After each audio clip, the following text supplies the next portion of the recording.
Pernah nggak sih lo ngerasa gugup, kaku, tegang, gagap saat pengen bicara di depan banyak orang? Ya entah itu presentasi pekerjaan, pitching ke investor, atau bahkan sesimpel jadi MC di upacara sekolah. Ini gue rasakan 8 tahun lalu ketika gue dikasih kesempatan, dikasih wadah untuk bisa berbicara di depan teman-teman sebaya gue. Yang dimana totalnya saat itu sekitar 150 sampai 200 orang lah kayaknya. Itu tuh rasanya kayak kebelet pipis, terus pokoknya kayak pengen ke belakang terus lah gitu. Sampai pada akhirnya gue nemuin formula khusus yang bisa bikin gue akhirnya percaya diri dan bisa ngatasin itu semua pakai framework yang gue buat. Pokoknya ini frameworknya ala-ala gue sendiri. Nah di video kali ini gue nggak akan bahas banyak tentang artikulasi, intonasi, dan sejenisnya karena menurut gue itu udah banyak lah yang bahas ya. So gue pengen bahas tentang gimana sih caranya biar kita bisa menjadi orang yang menarik, bisa impress orang lain dengan kata-kata kita, bisa menginfluence orang juga dengan diksi-diksi yang kita susun. So gimana sih formulanya, frameworknya seperti apa? Itu yang akan gue bahas di video kali ini. Dan sebenarnya awal mula terbuatnya video ini karena banyak banget sebenarnya, bukan 1-2 orang. Banyak banget yang request sama gue, especially di YouTube, itu bilang, "Bang, gimana sih biar public speakingnya bagus? Bang, public speaking sebagus itu belajarnya gimana sih?" Sebenarnya gue nggak ngerasa bagus-bagus banget, tapi karena kalian minta, so gue buatin video.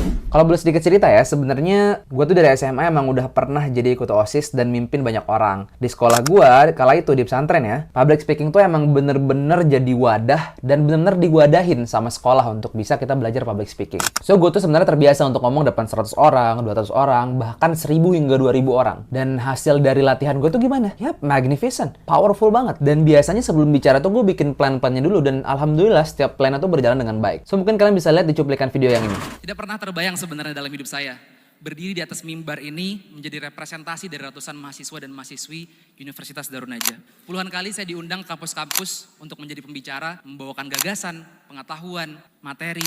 Tapi mimbar inilah yang ternyata paling hangat. Saya sering merenung saat dulu. Saya berkata, akhirnya anak desa yang sederhana ini bisa menjadi bagian dari masa depan untuk agama, nusa, dan bangsa. Dan untuk semua rasa bosan saat mengerjakan skripsi, untuk semua angan dan harapan yang sempat mati, untuk semua rasa takut yang selalu menghantui, mari kita katakan pada diri kita hari ini bahwasanya kita siap menjadi diri kita yang lebih baik mulai hari ini sebagai mahasiswa yang berprestasi untuk negeri. Jangan pernah kehilangan harapan dan keberanian. Karena kehilangan harapan dan keberanian adalah kehilangan identitas diri sebagai seorang pemuda bangsa. Yang jelas teman-teman, kita akan tua setua keputusasaan kita dan kita akan muda semuda harapan kita.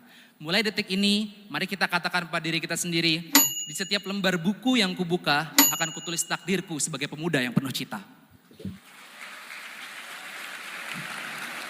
Oke, so tanpa lama-lama, gue akan langsung bagiin ke kalian semua apa sih frameworknya atau formula yang gue pakai ketika gue bicara di depan banyak orang, 1000 sampai 2000-an orang. Nah, framework ini disebut dengan magnet. Magnet itu apa? M-nya itu mapping, A-nya itu authentic, G-nya itu gripping, N-nya itu narrative structure, E-nya itu engaging, dan T-nya itu technical closing. Oke, sekarang kita langsung mulai dari M, mapping. Nah, biasanya sebelum kita bicara depan banyak orang, kalau gue pribadi, misalnya gue bicara di suatu forum, yang dimana itu meeting gitu ya, kita meeting sama calon klien kita atau calon buyer kita harus lihat dulu, kita harus mapping, dia tuh siapa. Karena kalau misalnya kita nggak tahu dia siapa, apa preferensinya, itu akan berbahaya untuk kita. Nanti akan cringe atau nanti akan gak lucu gitu ya. Jayus lah bahasanya. Nah, jadi kalau misalnya kalian sama Gen Z, ya siapkan informasi-informasi aktual yang memang cocok dengan Gen Z gitu. Dan bahasanya juga ya pastikan santai gitu. Kalau misalnya sama generasi di atasnya, Gen X, Boomer, dan lain sebagainya, ya biasakan untuk nggak usah pakai bahasa-bahasa yang nggak mereka mengerti. So itu yang gue maksud mapping. Mapping di sini artinya ya pendekatannya harus jelas gitu. Harus tergambar, terukur apa yang nanti akan kita bicarakan. Siapin dulu. So yang kedua, authentic delivery. Kalau bicara depan banyak orang, pastiin untuk nggak menjadi orang lain. Jadi senyaman lo aja gitu. Kayak gini, gue ngomong emang gaya ngomong gue kayak gini gitu. Kalau gue coba untuk jadi orang lain, gue berat-beratin gitu misalnya. Halo semuanya, gue Abduh. Nggak akan cocok gitu. Tapi kalau misalnya gue fokus untuk gimana cara jadi diri gue sendiri dengan gaya bahasa gue, gaya penyampaian gue, diksi gue, itu akan lebih enak. Makanya kalau misalnya lo mau jadi diri lo sendiri yang lebih baik, lo harus banyak baca. Karena dengan lo banyak baca, ketika lo ngomong depan banyak orang, diksi-diksi lo bertambah gitu. Kosakata, pembendaharaan kata-kata di otak lo akan bertambah. Itu yang bikin lo lebih yakin dalam public speaking. Ini akan kepake nantinya. Nah, yang ketiga adalah G. G-nya itu adalah gripping opening. Gue biasanya di setiap opening suatu pembicaraan, entah itu public speaking depan 1000 orang, atau mungkin di depan teman-teman gue aja, mahasiswa gitu, as ketua organisasi gitu. Gue biasanya tuh pakai kalimat yang yang cenderung mengganggu orang lain. Mengganggu di sini bukan konotasinya negatif ya. Mengganggu di sini artinya bikin mereka tuh ngerasa nggak nyaman dengan situasi yang ada. So kalau misalnya mereka lagi ngantuk, gue bikin nggak ngantuk. Caranya adalah dengan ngasih fakta-fakta yang unik ataupun yang lucu ataupun yang ngeselin yang bisa bikin mereka akhirnya nggak ngantuk lagi. Contoh kalau misalnya kita di suatu forum bisnis, ya kita bilang, kenapa sih banyak banget startup zaman sekarang itu yang gagal baru 5 tahun udah gagal, 3 tahun udah gagal gitu. Itu orang langsung kaget gitu. Atau enggak misalnya kalau dalam membuka pembicaraan itu, gue biasanya memulai dengan cerita perjalanan yang lucu gitu. Biasanya gue mulai kayak gini, gue menceritakan masa kecil gue kayak gimana, gue menceritakan sebelum gue datang ke lokasi tempat gue berbicara itu apa tadi rintangan-rintangan yang gue dapat. Jadi ada background sebelum memulai satu pembicaraan, jadi nggak langsung masuk ke topik. Misalnya kita lagi bicarain tentang bisnis. Bisnis digital ini adalah bisnis yang akan menjadi masa depan dan lain sebagainya gitu. Enggak, tapi ceritain dulu. Teman-teman semuanya, 8 tahun yang lalu sebenarnya saya sama kayak teman-teman. Saya tuh pernah jualan di pasar dan dikejar Satpol PP loh. Itu bikin orang ngerasa lebih otentik, bro. Itu bikin orang ngerasa kayak, wah, opening aja udah menarik gitu. Atau mungkin kalian susun lah kalimat-kalimat yang lucu gitu. Terus yang keempat adalah N, yaitu narrative structure. Nah, di narrative structure nih kalian susun nih, kapan kalian harus ngelawak, kapan kalian harus serius, kapan kalian ngasih fakta dan data. Kalau gua biasanya kayak gini. Gua tuh buka dengan pembicaraan tentang cerita pribadi gua atau cerita lucu di awal pembicaraan ataupun fakta-fakta menarik di awal pembicaraan. Lalu yang kedua, gua masuk ke poin utama pembicaraannya. Jadi misalnya apa topiknya, topik dari pembicaraan kita di hari itu, kita masuk ke poinnya, kita jelaskan dengan bahasa yang sesuai dengan audiens. Baru yang ketiga, gue bisa pakai kalimat penyemangat yang berima. Jadi kalau misalnya kalian tahu, di semua pidato-pidato gue atau speech gue biasanya pakai kalimat pidato yang ujungnya tuh sama. I.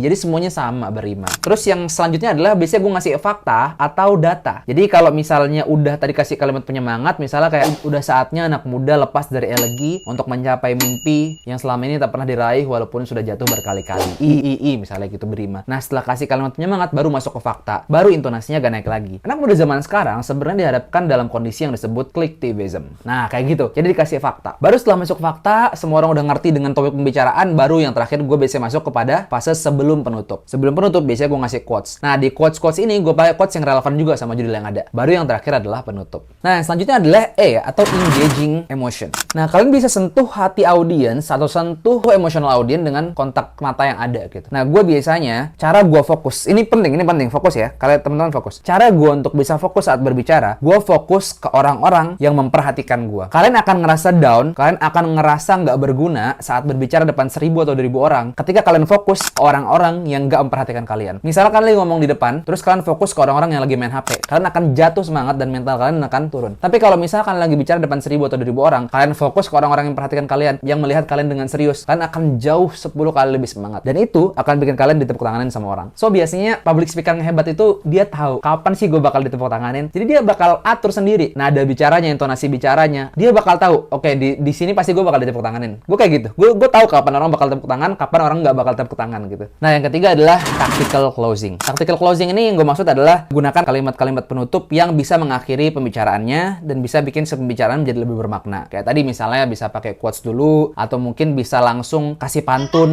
yang bisa bikin suasana jadi lebih cair lagi lah gitu. Nah, di luar dari magnet tadi, framework magnet tadi, gue ada satu teknik yang bisa bikin gue nggak pernah gagal ketika ngomong depan banyak orang. Apa sih itu? Tekniknya adalah dengan gue sebut sebagai visualization. Gue bisa selalu membayangkan teman-teman, ketika gue berbicara depan banyak orang, gue ngerasa diri gue paling jago, gue percaya diri, gue ngerasa diri gue paling hebat, dan gue ngerasa audiens semuanya suka sama gue. Itu, gak ada pilihan lagi teman-teman. Lu udah di depan banyak orang, 1000 atau 2000 orang, 2000 mata lebih udah ngelihat ke lu, masa lu harus nggak percaya diri? Udah, anggap aja diri lu paling jago dulu hari itu, detik itu, dan sampaikan dengan pede, yakin bahwasanya mereka tuh semua pasti akan suka dengan materi lu. Nah, sekarang gue akan coba jelasin gimana sih penerapan dari public speaking ini kalau misalnya untuk pebisnis, mahasiswa, freelancer, ataupun pengusaha, ataupun pekerja. Nah, kalau untuk pebisnis, biasanya kalian harus masuk dengan gimana caranya ngejelasin produknya pakai storytelling. Jelasin, ceritain produknya. Produknya itu beralur dari A sampai Z. Visinya seperti apa, fiturnya seperti apa, solusi yang ditawarkan seperti apa. Kalau bisnis seperti itu. Nah, kalau misalnya pekerja gimana nih? Mau meeting saat pekerjaan? Gunakan data-data yang aktual.